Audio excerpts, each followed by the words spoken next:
Quando falamos sobre a Trindade, explicamos que são três pessoas distintas por determinada propriedade, mas os três são um único Deus. Não há diferença hierárquica ou de importância entre essas pessoas, mas convencionou-se chamar o Pai de primeira pessoa da Trindade, o Filho de segunda pessoa e o Espírito Santo de terceira pessoa. Ao pensarmos em Jesus Cristo, nós devemos lembrar que ele é plenamente Deus e perfeitamente humano. Sobre a sua divindade, Isaías, versículo 6 do capítulo 9, ele nos diz assim: porque um menino nos nasceu, um filho se nos deu. O governo está sobre os seus ombros e o seu nome será Maravilhoso Conselheiro, Deus Forte, Pai da Eternidade, Príncipe da Paz. Vamos destacar o nome Deus Forte. Já então em Isaías, a concepção que o Messias seria Deus, o Deus encarnado, coisa que vai aparecer também em outros profetas, estava afirmado. Essa afirmação também é reiterada em João capítulo 1, versículo 1, quando o apóstolo afirma que o Verbo, que era Jesus, estava no princípio com Deus e era o próprio Deus. Ainda verificando nos profetas do Antigo Testamento, nós temos Miqueias 5:2, que afirma que o Messias que nasceria em Belém, ele é desde toda a eternidade. Não existe, portanto, um momento, como alguns afirmam, em que Jesus teria sido criado ou ele não existisse. Ele é eterno, como o Pai é eterno, como o Espírito Santo é eterno. Ainda pensando nessa duplicidade, que Jesus é Deus e é homem, o versículo 23 de Mateus capítulo 1 diz que o filho que nasceria de Maria, ele seria concebido, ele nasceria, ele receberia o nome de Emanuel, que é Deus conosco, cumprindo assim as profecias do Antigo Testamento. Deus conosco. É Deus que se manifesta, que se aproxima do ser humano, nascendo como uma criança, fazendo-se igual a nós. Isso já nos remete, então, à humanidade de Cristo também. Além de ser plenamente Deus, ele é perfeitamente humano. Ainda esse texto de Mateus, capítulo 1, no versículo 21, o anjo que havia aparecido a José para avisá-lo que ele não deveria ter medo de receber Maria como esposa, diz que deve nomear a criança como Jesus. O nome Jesus significa Javé é salvação, ou Javé é o Salvador. Corroborando com Mateus 1:21, que afirma o nascimento do Messias, Gálatas 4:4 nos diz que ele seria nascido de mulher, nascido sob a lei.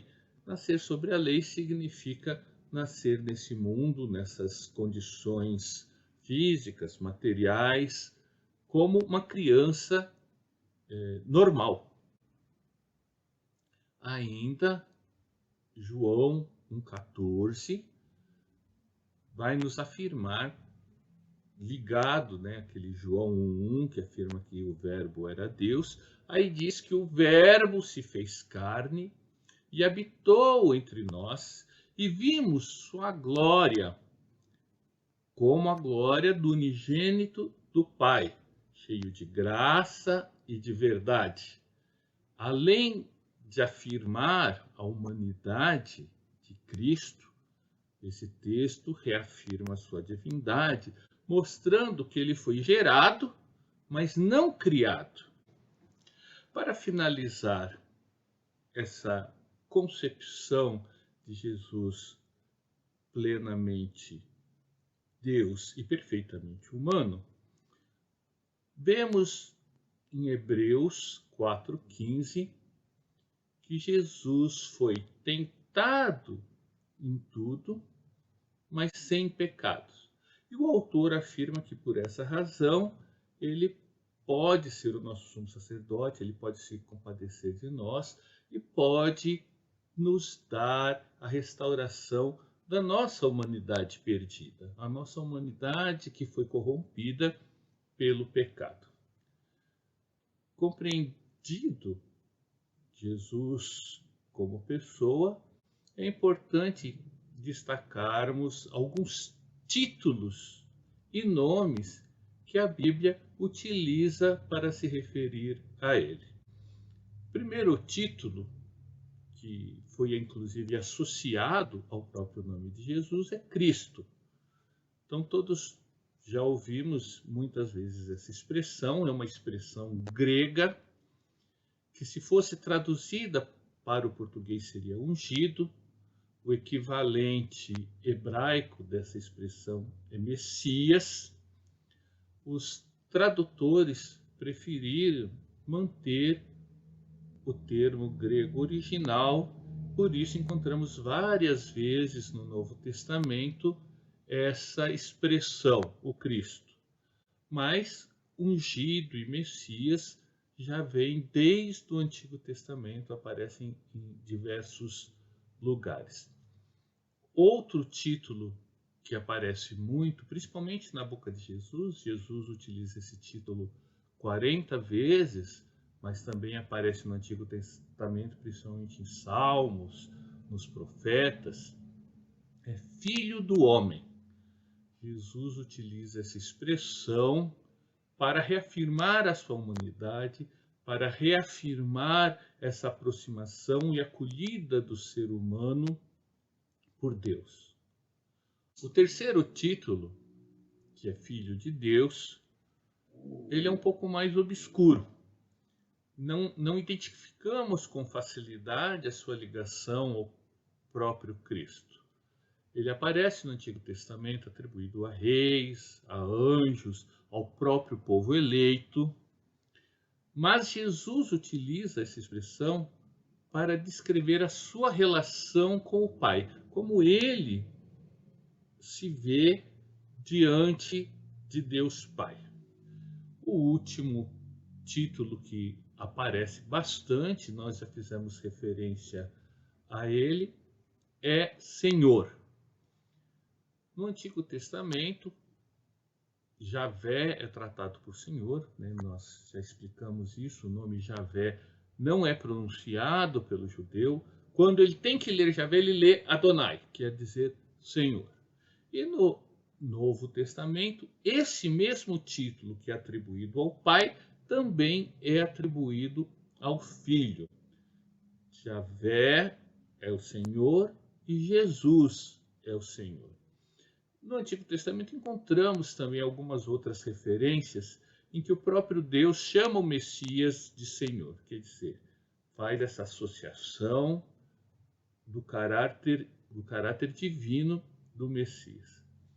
Algumas outras expressões aparecem na Bíblia para se referir a Jesus, ou o próprio Jesus se referindo a si mesmo, que são figuras.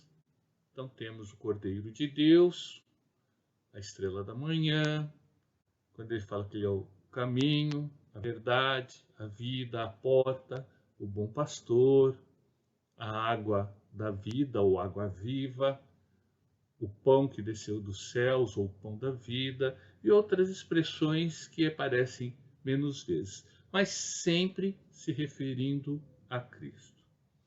Com isso, encerramos esse tópico sobre a pessoa de Jesus e vamos tratar da sua obra redentora.